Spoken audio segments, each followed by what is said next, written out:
Hi everyone, week 9, can you believe it?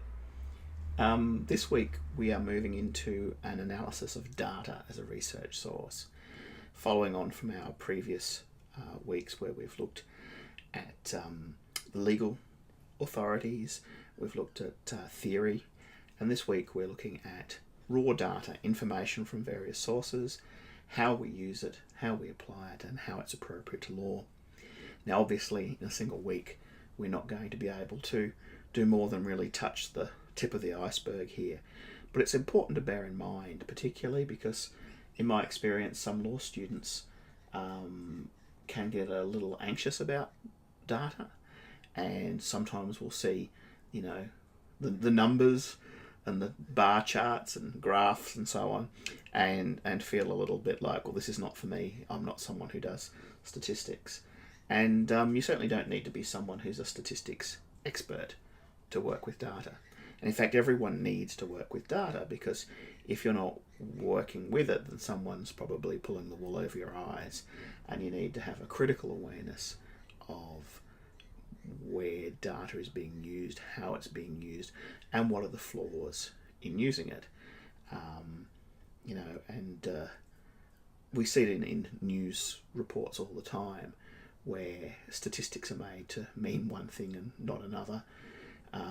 There's a classic one that applies to law, actually. It's called the prosecutor's fallacy, and it often comes into place with DNA evidence, where someone says, there's a 95% match to the DNA.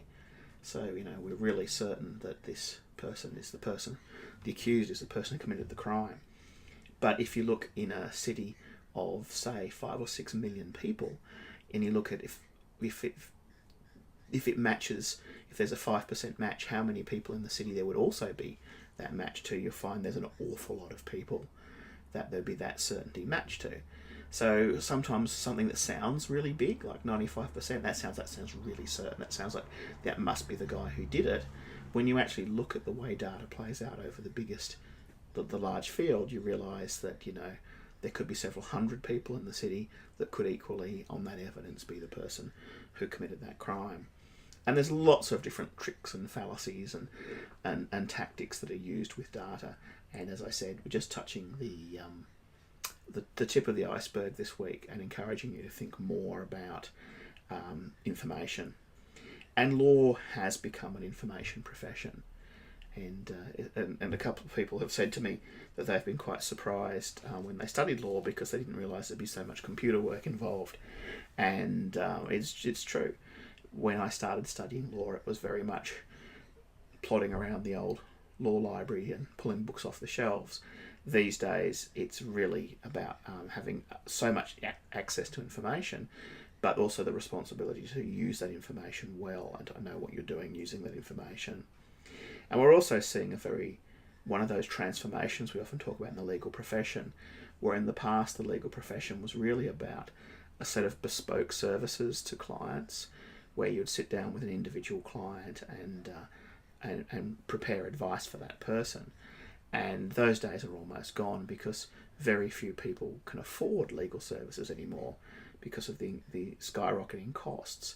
So a legal professional these days is much, much more likely to be working, say, in a government department, where they're preparing an FAQ or information document for citizens, or an advocacy group that's preparing a document that's going to address information to a wide variety of people. So you're going to find that legal professionals are much, much more likely to be required to understand both technology, but also a bit about information, and particularly data, and how you need to present it to people. So as an undergraduate student, you're not going to be doing any primary research. You're not going to be out there in the field as such. Although perhaps as a postgraduate student or as an honours student, you may be involved in doing some interviews or other forms of primary research. But you do need to be able to criticise it, and you do need to be able to understand when someone says that they used a certain research methodology, what it was they did and how they obtained that information, and not just to say, well, trust us, we used a methodology, therefore it's true. To actually look at things like, well, what was the sample size? Was it representative? How many people were involved? How were they selected? What was omitted? all those questions become very, very important. And we are, as I flagged earlier, not only in a situation where the legal profession is changing, but society is changing as well. So people are surrounded by this information all the time and need to be able to filter out what is accurate and what is inaccurate. And things can be inaccurate either deliberately because people are just lying about data, but also in a way that's just accidental or ignorant as well. And you see it all the time on social media. There's always someone quoting some new set of statistics or surveys or research or whatever, or people are always talking about what something means for political approval ratings. And until you actually understand how those approval ratings are obtained, it's very easy to see that as something that's straightforward. That's this is the approval for a particular political party or a government, without realising there's a research process that underlies the obtaining that data, and that research process, like all research process, has its flaws. All right, so the aim this week is to introduce some of the big key concepts around the use of data and information, particularly things such as the difference between qualitative and quantitative data. That's particularly important, and the different uses of it. Neither is superior. Quantitative data is very useful because you can process a lot of it, and you can do a lot of analysis using numbers and figures, but it's also flawed in that numbers don't tell the whole story, and sometimes asking people to reduce something to numbers loses the important part of that. Similarly, the flip side of that is qualitative data, which is that rich, immersive data like a transcript of an interview. Gives you more detail, gives you more context, but it's very limited as to how quickly you can digest and process a large amount of that. And we really need a balance of both of those things. Now, I think that this is something that, as students, you probably should be studying more of than what we have time for in this particular course. And certainly there is an argument that we could turn the whole legal research course into a purely methodology based course, but of course then we would miss out on all those other elements as well. Fortunately, there's a great online lecture series available on YouTube called Calling Bullshit in the Age of Big Data, and there's a video linked from the study guide to it, and I certainly recommend watching the whole series. You don't have to hit it in one go. You can watch it a little bit at a time. Don't put it on the one-day to-do list. Just add it to your YouTube watching list, and you'll work your way through it. It is a really good introduction to data, and a really good introduction to the sort of uses and misuses of data. Has some really good examples, and even introduces you to some of the more complex terminology that statisticians use, and sort of demystifies it and says, look, it's actually not as hard as people say to determine these values, and this is what they actually mean, and they don't mean that much, and to actually help you understand it. So I definitely recommend that. There's too much of it to watch in a single week, but put it on your playlist, even if it's something you listen to in the car or in the gym or whatever, although there are some interesting visuals in parts of it as well. But it's that sort of data literacy, information literacy, is really important for everyone, but particularly people who are going to work in a profession who rely on the data that other people have produced. All right, so the readings this week look at qualitative legal research. And last week we looked a little bit when we're looking at theory about quantitative research in the Hutchison article. This week focuses really on the qualitative, which is much more unusual in law. So qualitative, again, is the use of rich information that you can't necessarily easily reduce to a bar chart or to an Excel table or something like that. So it's particularly thinking about looking at interviews and observing people in context, use of experiments. And one thing that's particularly useful that's emerging in the last few years in law is ethnography. And ethnography is a research method where you study people in their context and you observe what they do in their real life. You don't ask them questions and say, how do you relate to this certain thing? You don't necessarily set up experiments. What you do is you actually find a way to observe what they do. And there is surprisingly little of this actually done in law. We make lots of decisions on the basis of what we assume to be the sort of data that we'd get from this. So, for example, how do people access the courts? How do people actually work their way physically through a courtroom building? Who do they speak to? Where do they get help from? How does someone actually prepare a case if they're going to be self-represented? These are all questions that could be answered by an ethnographic process, and some of them have been, and there's very interesting data on that sort of use approach. One of the classic historical examples was actually involving photocopiers that were breaking down all the time, and actually putting a camera in the photocopy room and watching what people did to the photocopier to create the trouble was suddenly very, very enlightening, because when you interviewed people, they said, no, I didn't do that. I certainly didn't do that. I wouldn't do that. And then when you watch what people actually did to the photocopier, you realise that they were not necessarily telling you the whole truth in the interviews. And even if they were being honest, they may not have gotten the right end of the stick or been able to describe what they were doing. So ethnography provides ways of observing that. And there's a form of ethnography called autoethnography, and that's where someone actually does the research on their own process. And that's a separate thing, but it's kind of interesting as well. So, I mean, the one thing that we really would love to do ethnographic research on is, of course, the jury, and to understand how juries think and what they do. And that's the one thing that we really can't do that sort of research on. But that's possibly where you would end up with more the experimental simulation approach, which would give you interesting data, if not completely accurately, because I think while you could get people to play along and pretend they're in a jury room, you're probably not going to get the same level of intensity as where someone's actual destiny is actually at stake in the deliberation process. But for a lot of other things, you know, what do people do how do people use roundabouts? How do people respond to food safety laws? A whole lot of things. Ethnography provides a way of accessing what people do in the field.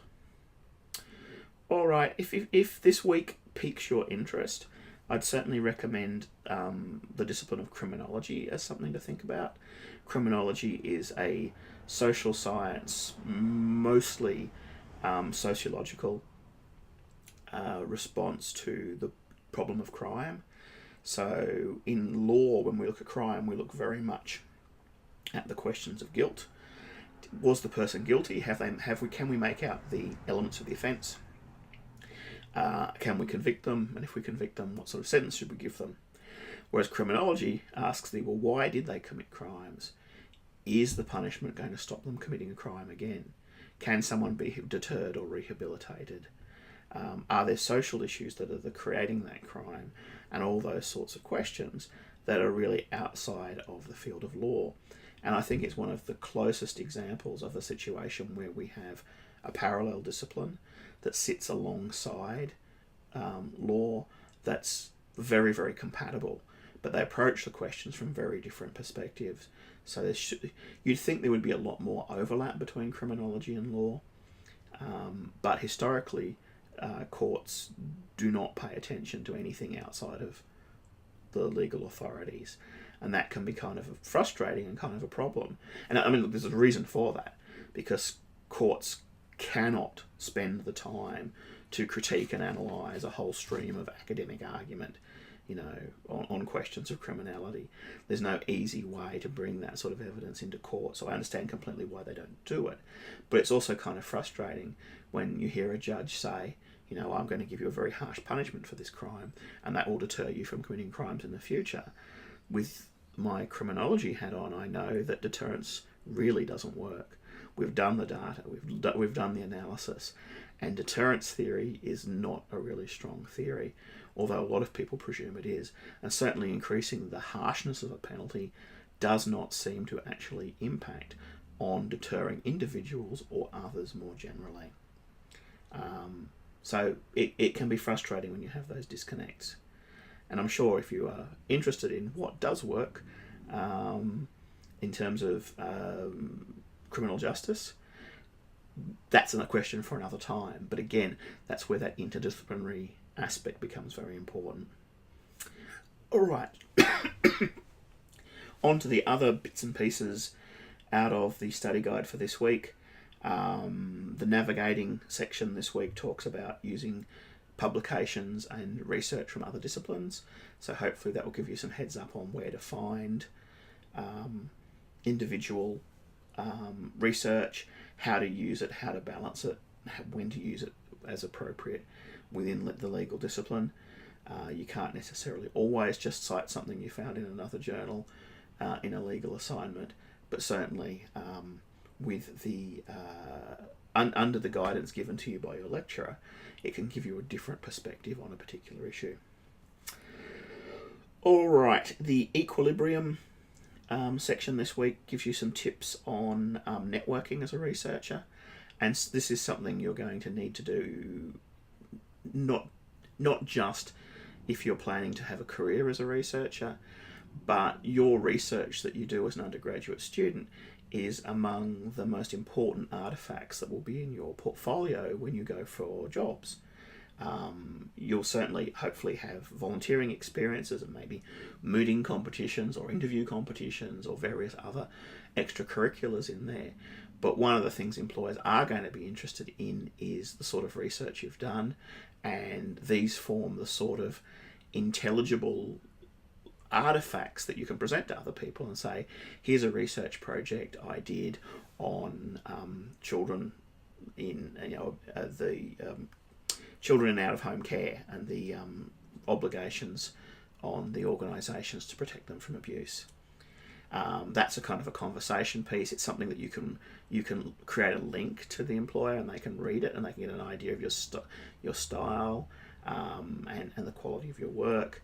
And it also is something that's intelligible in a way that a hypothetical academic assignment may not be. Something that's research-based is something, because you're presenting it with a beginning, a middle, and an end, that's certainly something that you could present to someone who could read it as a knowledgeable outsider who could, understand what you're saying and get a grip on it.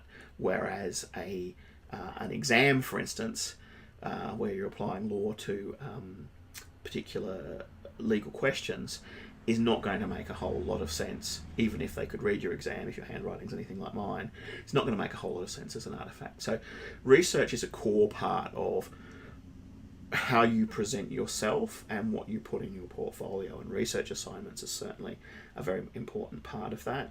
And the tips in the equilibrium section this week talk about things to do in terms of networking, presenting yourself, particularly if you're an introvert, like I am, and don't really like getting out there and networking, or hate getting out there and networking.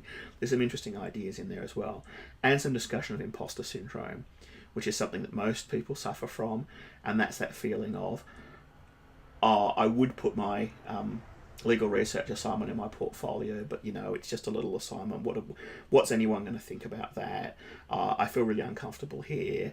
I feel really sort of anxious about, I'm only just beginning in my career or whatever. Most people feel that, and there are ways, and if you're not, you're probably a sociopath, and you've probably got other problems as well. But there's some great stuff in there on dealing with imposter syndrome and being able to go, look, just go for it. Everyone feels this way. You're not an imposter. This is how you work through it. So I think those equilibrium bits are hopefully going to be of some use to you. The workshop this week is on visualizing data, and we're just going to look at some really basic ways that you can turn numbers into something that's visual and usable. And certainly the videos on big data will help with that. So it's quite a simple task, but the objective there is to have you have a bit of a think about your skill set and to think about, well, where do I go if I have to present this information? I don't necessarily have a graphic, design department that I can go to and say, here's a table, make it look pretty. How do I actually present that data? No matter where I got it from, how do I present it in a way that is visually pleasing and intelligible?